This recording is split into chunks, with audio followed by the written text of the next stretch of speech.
ClipperBlog Live postgame, the Clippers 92, Thunder 77. I'm Andrew Hahn. Let's bring in our panelists from Brooklyn. We have Charlie Widows. Hey guys. And from Alabama, we have Nick Flint. Okay, let's get started. I think the last time we were on, Nick and I both said, actually, I think all three of us said that the Clippers were going to pull this one out. DJ, who's mysteriously absent now, is the only one that picked the Thunders to win. So, Charlie, what were your thoughts from this game? Just another big win. I think we want to resist making too much out of small samples, and we'll talk about this later, but now having played 4 times, you can't help but wonder what this means for a playoff matchup if the two face off. It just, for the Clippers to take 3 from the best team in the West is something. I mean, they really showed it again tonight. Nick, how about you? Yeah, I mean, obviously I'm the cynic of the group. Extremely cynical all the time. Not cynical enough to pick the Thunder, though. Indeed. Yeah. And, even looking, small sample size, this hasn't been a situation where the Clippers were rested, where the Thunder had a lot of, injuries that they were having to account for. It's good to see the Clippers be able to repeat some things offensively, make some adjustments defensively from the first half to the second half, make some adjustments, and end up dominating the game. I made a joke. Eric Bledsoe and that group with Blake Griffin ended up extending the lead to double digits late in the fourth quarter, and Chris Paul probably didn't even have to come in, and still brought in the closer just to finish it out, and ended up killing them. That was great. Let's talk about Eric Bledsoe for a second, because Charlie, you wrote a billion word on ClipperBlog. It was excellent. If you haven't read it, then I strongly recommend that you check it out. What can Bledsoe do for this team? First of all, he already does something, and as Kevin said during the game, and I think we all understand, whatever that is, it's not quite quantified yet by the numbers that we have. Going forward, I think we all agree he can be probably more active off the ball, and we were talking about this before we went on, how a lot of times when he's just on there with the second team, which is where he's been played a lot recently, he gives the ball up and then just clears out through the lane. And at least a couple times tonight, it seemed like all he had to do was kind of turn around, because the defense at this point, he's so non-threatening to the defense that he's open. I mean, if you just pay a little more attention to that cut, and part of it is where Del Negro has him positioned, but it seems like there's an opportunity for him to get even more involved offensively if he just kind of pays attention to the cuts off the ball. If Bledsoe were to get more minutes, whose would you want him to take? Because it seems like Foy, Mo's been shooting pretty well since he's come back. They've all been contributing, so the minutes have to come from somewhere. Where would you want to see it come from?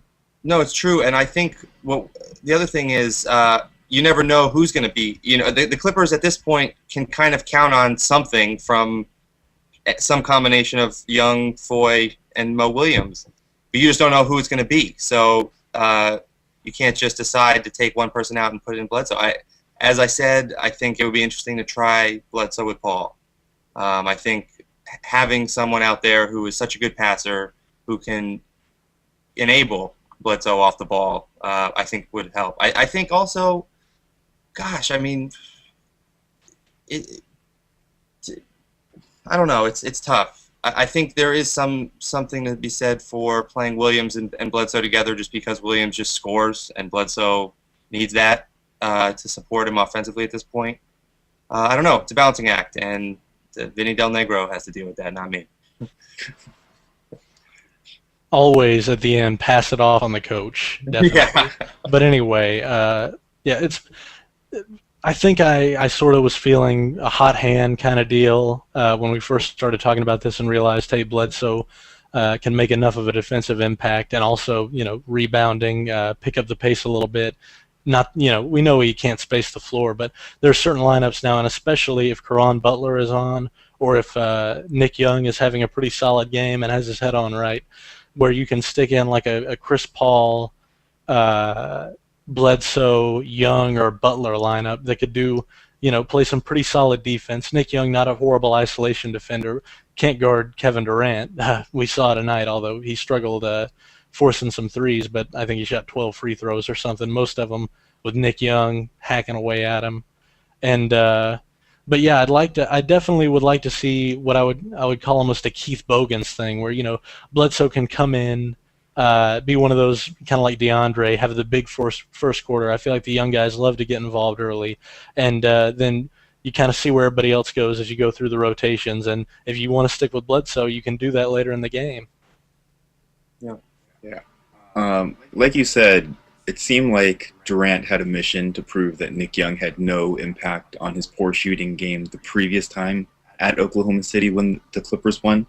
Are the Clippers just a bad matchup for OKC? Is OKC not as good as everyone thinks that they are, or are the Clippers better than, I guess, any of us think that they are?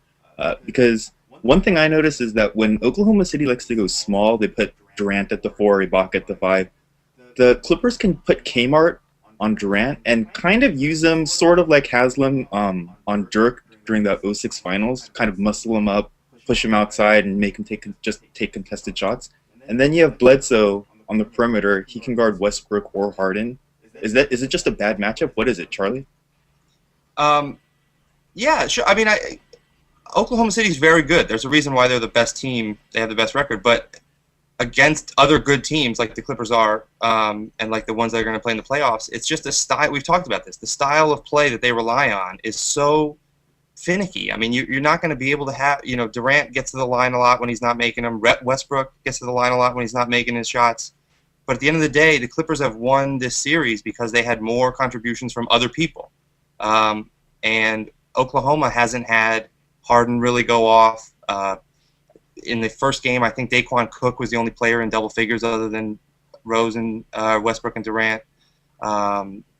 Yeah, it is a bad matchup. I mean, tonight Serge Ibaka had a humongous third quarter, but that's not really something that happens all the time. Yeah, I think, and plus the OKC turnover issues that they've always battled.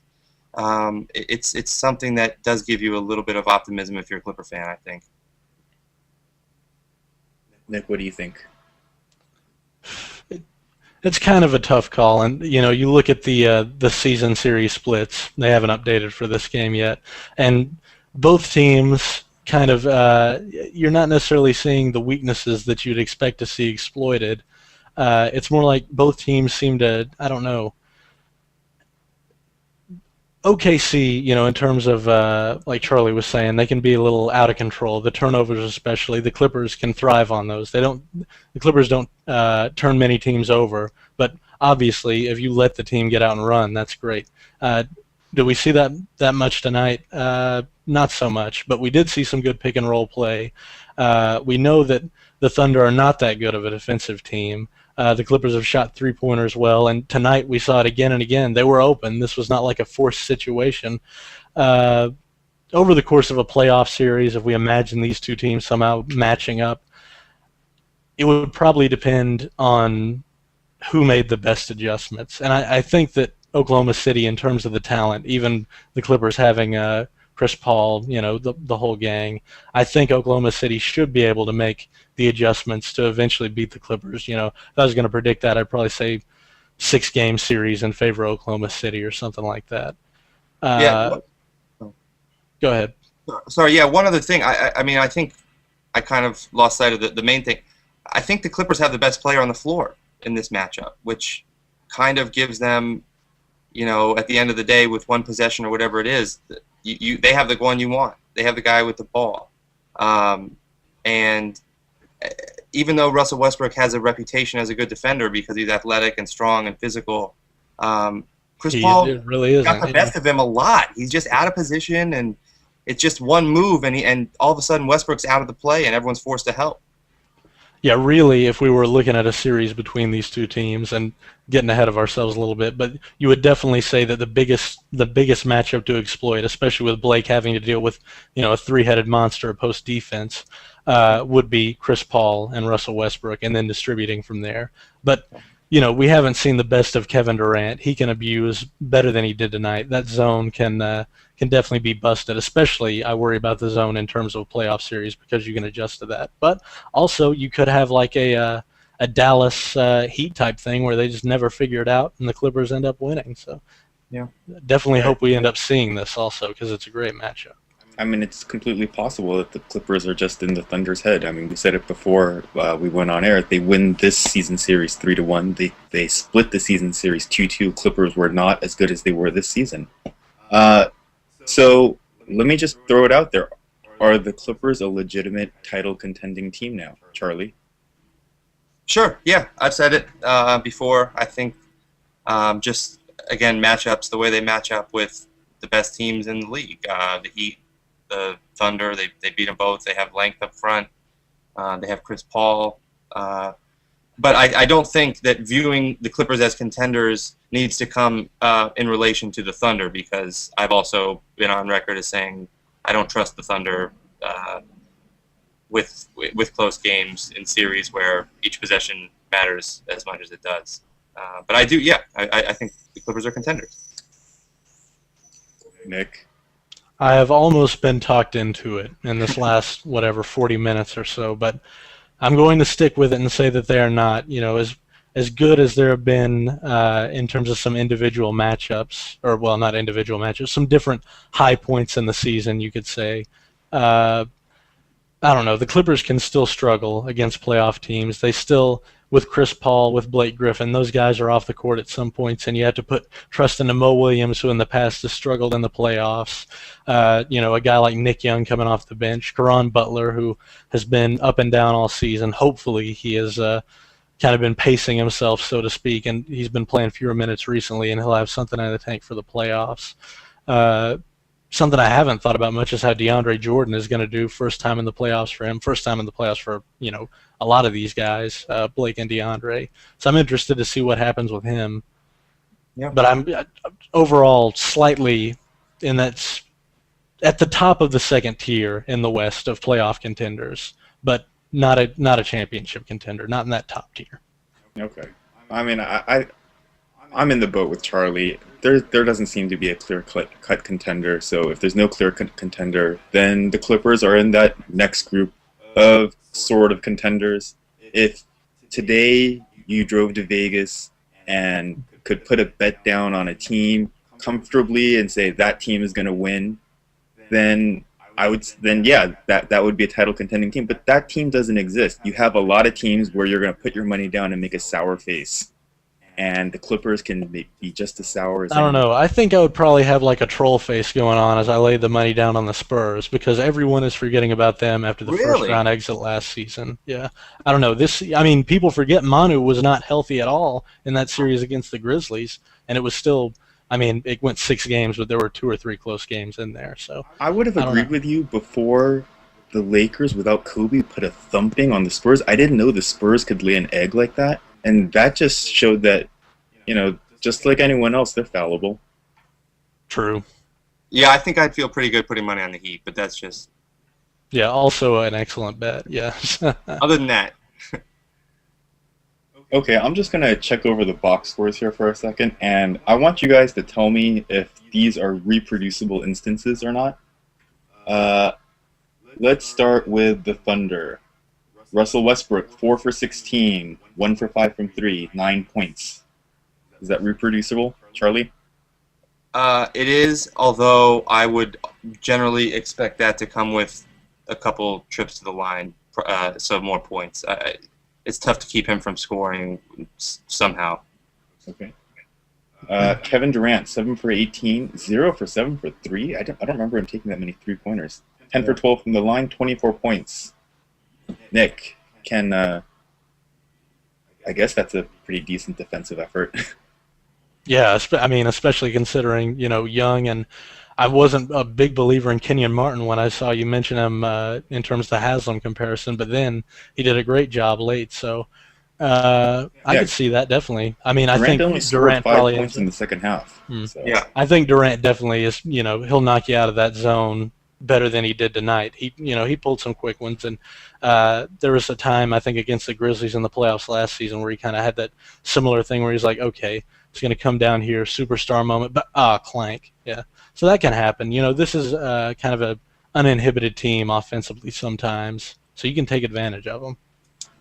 Okay. Ibaka 5 for 9, 12 points, 8 rebounds, 2 blocks.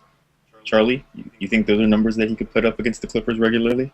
No, not regularly. I'm a big fan of Serge Ibaka, but I don't see him scoring like that. And frankly, well, I mean, as long as Griffin and Jordan can keep him off the boards, it shouldn't be able to. I mean, he's capable of these kinds of games, but I don't think this is something they need to worry about all the time. I think if they're going to play the zone, that would be reproducible, because I mean there were just he was just standing right under there waiting for boards sometimes, and you can't really do anything about it. So I guess that depends on how the Clippers decide to game plan throughout the series, really. Okay, Nick, let's see. Last Thunder member, James Harden, 4 for 10, 3 for 6 from 3-point land, only 2 free throw attempts, 12 points. Can they bottle him up like that? I severely doubt it. That's Westbrook, as I said, you have the uninhibited kind of personality with him. He might just go off and not even he's not going to take what the defense gives him. He's going to take whatever he wants to, and it's not always going to be good. With Harden, it definitely could have been a lot worse tonight. I think the Thunder got a little bit away from what they were doing, which was kind of working the ball around occasionally, isolating and then kicking out. I mean, Harden was 3 for 3 from 3. They were all wide open in rhythm, and then suddenly just disappeared because Kevin Durant went off on that little tear of 7 threes that we talked about that they came so quickly you didn't even notice them. So I definitely would expect a better game from Harden over the course of a series. I mean, that's something, it's not really Harden. It's not that he wavers really at all in what he does. It's more, do Westbrook and Durant and whatever the game plan is do enough to keep him involved or allow him to do what he does well, because it's not like he's going to have that many ups and downs. He's just such a efficient scorer, and he's so smart with the ball. It's almost like they're taking out their third best, at least their third best weapon. Well, you could have argued that Harden could have been even worse, because that second quarter, for whatever reason, Bledsoe was guarding Fisher for that whole stretch. Right. And they had Mo Williams on Harden, which was very weird. Yeah, I to guess say the least. What did Fisher have? I think he had like 3 threes against the Clippers that last game. So we're gonna shut him down. Nothing tonight. Yeah. These Thunder stats look suspiciously low. 37.5% field goals percentage, 22% 3-point percentage, 62% free throw. I think they're the number 1 free throw team in the league. Yeah. And the second half was basically a clone of last game. I mean, the Clippers really did play much better defense in the second half. Surprisingly, as much damage as Ibaka did on the boards, the Clippers out-rebounded them 46-42, so that's pretty interesting. The Clippers ended up slightly with the advantage. If you look at it was 16 offensive rebounds to 16. Clippers shot better from the field, though. That surprised me at the end. Well, you said they had the same amount of offensive rebounds? Same amount. 16 for each. Right. Yeah. And then checking with the Clippers lineup here, Chris Paul, only 12 points. You'd expect that he would need to score like 20, 30 points for the Clippers to have a chance. 5 for 12, 1 for 5 from 3, 10 assists. That totally seems like Chris Paul could do that in his sleep. Yeah, he did it in the reverse this game. He started out as basically the only offense they had, and then down the stretch, kind of Nick Young carried the day. Right. I mean, just looking up and down this score sheet, it's pretty. Nothing really jumps. Okay, here's the one thing that jumps out: Nick Young, 7 for 10, 3 for 4 from 3, swagged 19 out. points. I have to say that 8 of those points though came from that I I don't even. It was during the zone where Blake was in the high post, and Right. I think DeAndre set that screen, that off-ball screen for Nick. They just threw it to him 3 times, and he just made all 3. That part seems reproducible. Well, Nick No, has it had does. trouble. Yeah. And this is what we were talking about. It's not necessarily that Nick Young's the one making it. Maybe he's not going to do it every game, but they've shown that someone will, whether it's Foy, Mo. There will be a 5th Clipper in that corner that'll be open. Yeah, and if they're in that corner and the ball gets moved crisply, it's a good look. And that's what they're going to have to count on in terms of, looking forward to the playoffs, because teams theoretically will not, they will not go the earlier OKC route, just allowing Chris Paul. Well, they weren't trying to let him get to the basket, but he was getting there. Tonight we saw the kind of game plan that you're more likely to see, which is 3 or 4 guys in the paint every time Chris Paul and Blake Griffin are working, and then somebody open in the corner, somebody open on the wing, and then see what the Clippers can get from there. Right, and by flashing to the free throw line with purpose, Blake drew the defense and then swung it with authority. So there was no time. There was no dribbling through his legs. There was no time for them to get set and rotate. It was quick. This is what we can finally see with the Clippers, and I guess it was DJ's main thing about the attitude of the team. And against Oklahoma City this past week, completely different intensity, completely different effort, I think, that we saw, in terms of, I guess I'd call it a sense of purpose, because in lots of games, especially on offense, despite their success, you can see the Clippers kind of wandering around, standing, and that still happened some this game, but we saw a lot better sense of purpose. Nick Young took a charge. Defensively, it was there too. Blake had 4 blocks. So if this team steps up like that over the long term in the playoffs, then this could be a Western Conference Finals type team, or from there, maybe the finals. And one thing worth noting, kind of in support of Vinny, is that 2 of those plays where Blake got the ball and rotated it were right out of a timeout. They came out and executed those back to back, so it was clearly something that they, had discussed and came out and did, which is nice. Okay, there's 2 more things that I want to kind of address about this game, and then we'll put it to bed and have a peaceful dream about that, move on to something else. One, and Charlie, I'm going to let you take the pick of which one you want. I think DJ Foster tweeted this right around midway through the 3rd quarter. He said, mark the 7:15 mark of the 3rd quarter when the Thunder basically just threw 2 guys at Chris Paul almost at half court.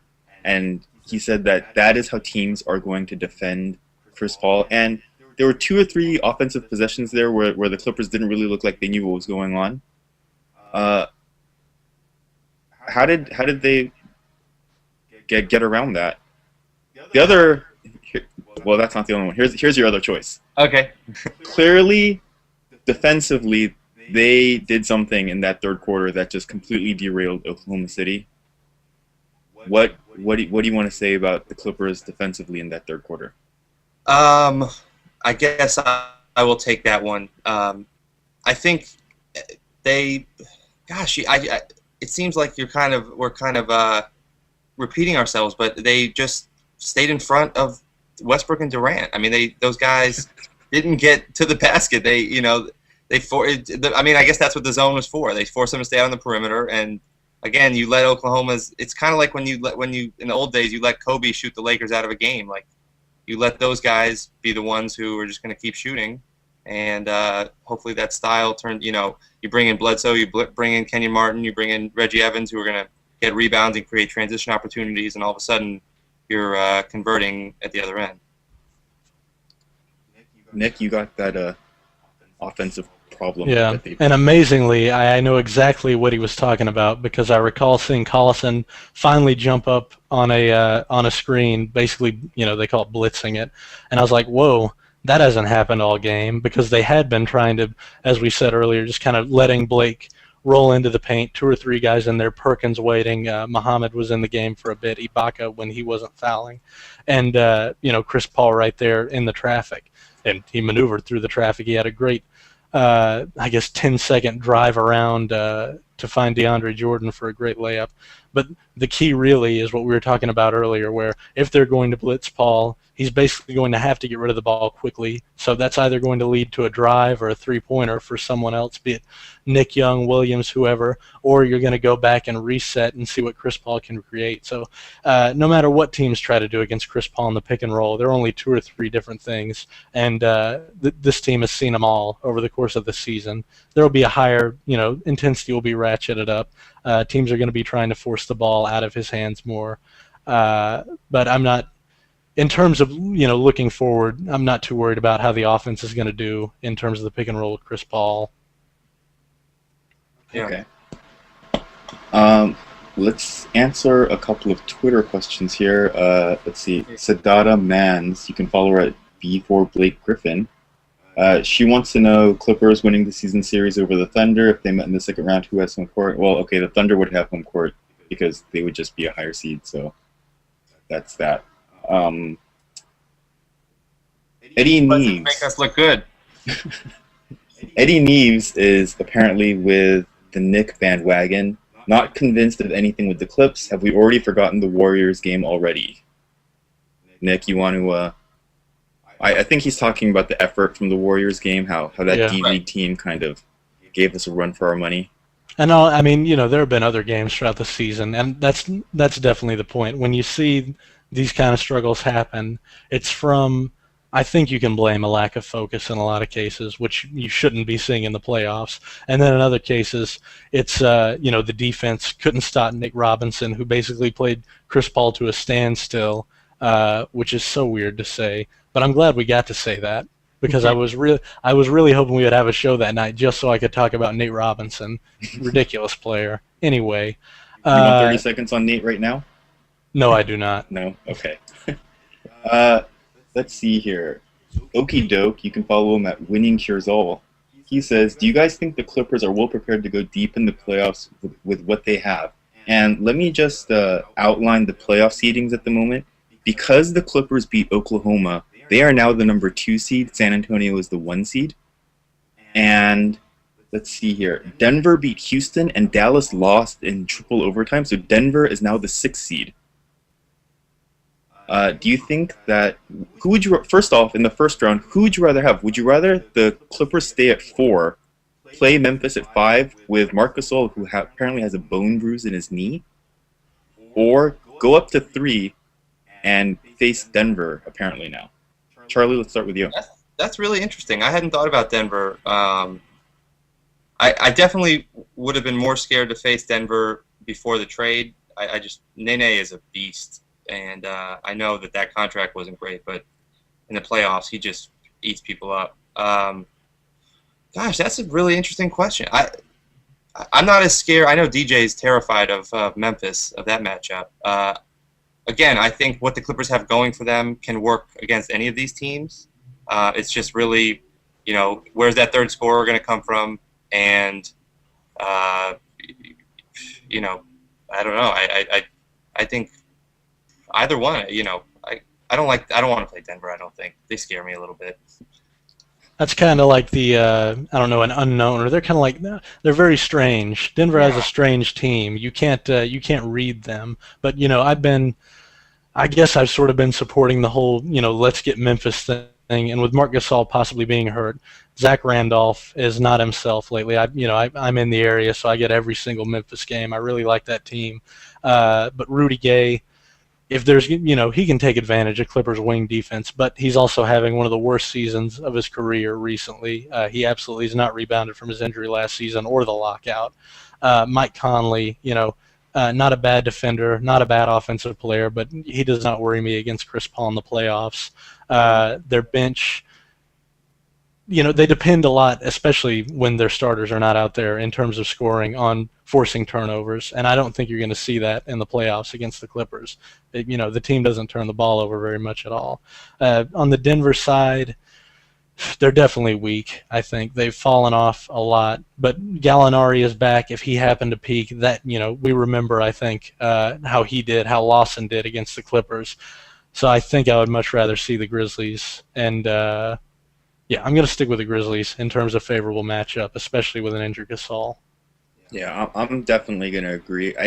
It feels like we're in the minority here because we want to see Memphis basically the entire Western Conference does not want to see Memphis. Right. But they're unique. They strangely have a good matchup for the Clippers. They're not that good an outside shooting team. The Clippers are kind of shaky. This is a nice way to put it for their perimeter defense. And if they can't shoot the ball and it becomes is Memphis's defense better than the Clippers offense, I'm going to take my chances with Chris Paul and the Clippers offense. Yeah, exactly. And I think a lot of people, I mean, I don't want to speak against the entire country, but Memphis came out of nowhere last season pretty much to beat the Spurs. People are still thinking about that. But again, there were some extenuating circumstances in terms of that Spurs series.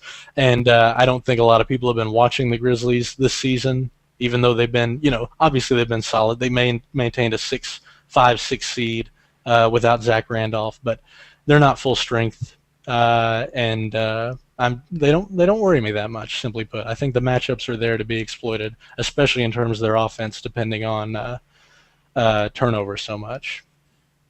Right. This has been a really weird year for the playoffs too, because the 7-8 seed Denver and Houston, and I guess Utah's out of it now, but even Utah would have scared me more than Dallas does. Utah with the win tonight still has a chance, I think, and so do the Suns, actually. Like, Denver has 33 wins. Or did they play tonight and win?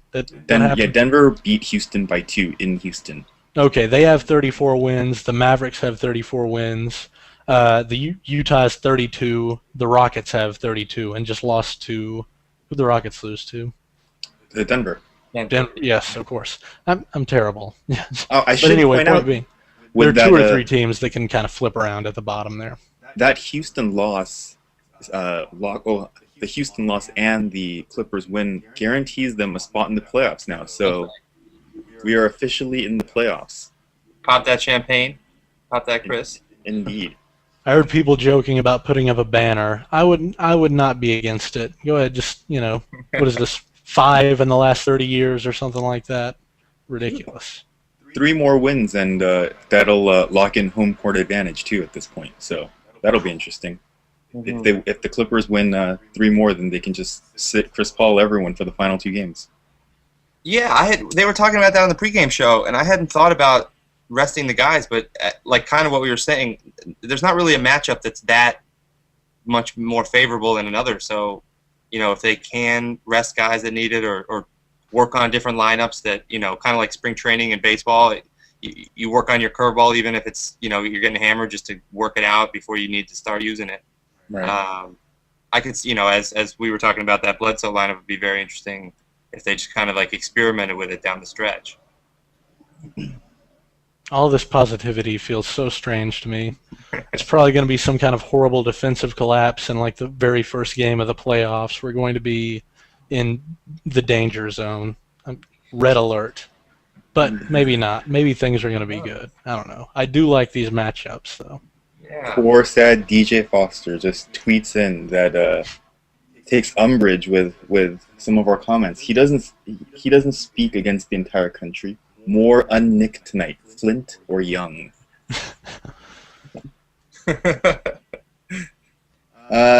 So let's look ahead to the Clippers' next game. Wednesday night, they'll be at Denver, followed by Thursday at Phoenix. We're going to forget about that Phoenix game for the moment. Just focus on Denver. Let's play favorable, unfavorable, and cringeworthy. Oh, yeah. I'm terrible at this myself, so I'm just going to let one of you take 2 of it. Charlie, why don't you pick which 2 you want, and then Nick will go first. Nick, you go first, you said. Yes, but you have to pick the 2 that you're going to take. Oh, I see. Okay, I'll take favorable and cringeworthy. Of course. Okay. Yeah. So, Nick, the unfavorable matchup. Unfavorable, I will go with Ty Lawson. His numbers have dropped off a little bit this season, but wait a minute. Yeah. Phoenix's second game. Let me make sure.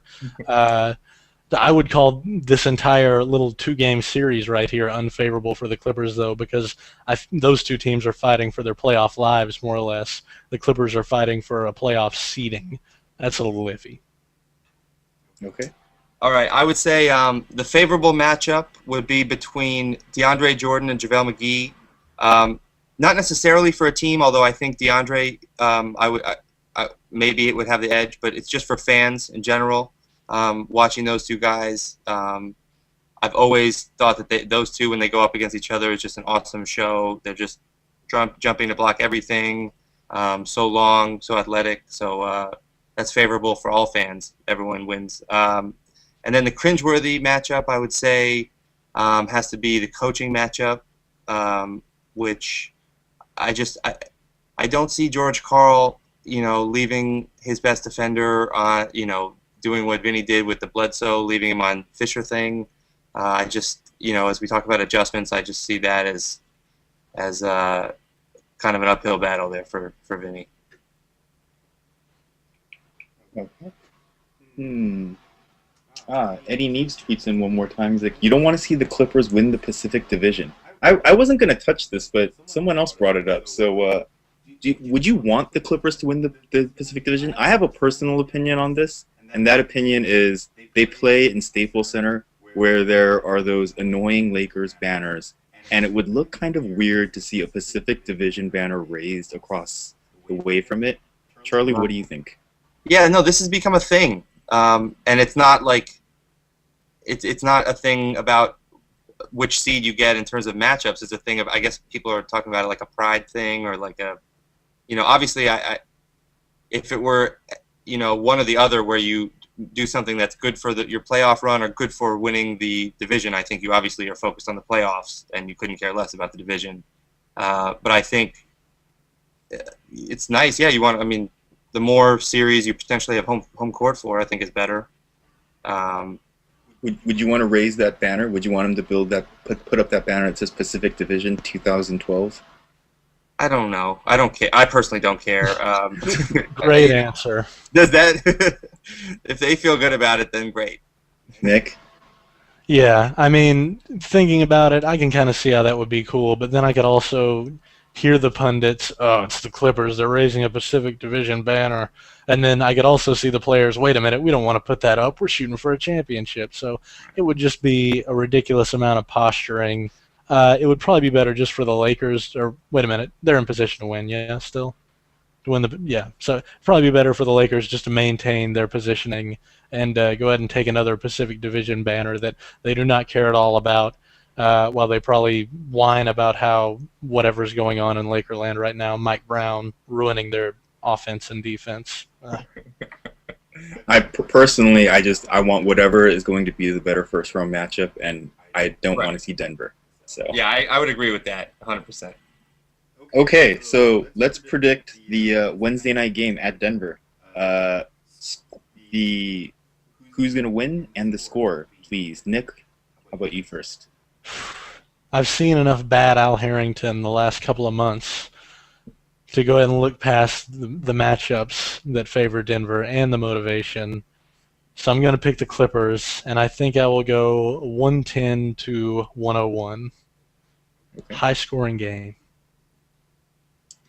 Yeah, I'll do that. Same. High scoring. I think the Clippers are rolling. Something like 102, 107, 102 Clippers. Okay.